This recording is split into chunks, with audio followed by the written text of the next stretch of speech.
సిద్దిపేట జిల్లా హుస్నాబాద్ విద్యా హబ్ గా మారనుందన్నారు మంత్రి పొన్నం ప్రభాకర్. పోతారం ఎస్ శివార్లో ఇంజనీరింగ్ కాలేజ్ ఏటీసీకి కేటాయించిన ల్యాండ్ ను యూనివర్సిటీ అధికారులకు అందజేశారు మంత్రి. ప్రభుత్వం కేటాయించిన 36 ఎకరాలలో ఇంజనీరింగ్ కళాశాల భవన నిర్మాణం జరగనున్నట్లు చెప్పారు.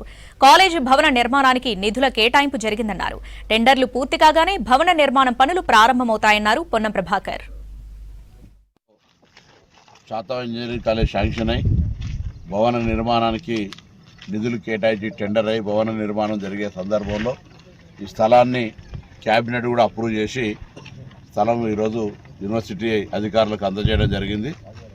టెండర్ కాగానే త్వరలో ఇక్కడ పనులు ప్రారంభమై శాశ్వతంగా ఇంజనీరింగ్ కాలేజీ అదేవిధంగా విద్యార్థులకు హాస్టల్ వసతితో పాటుగా ఇక్కడ నిర్మిస్తా ఉన్నాం.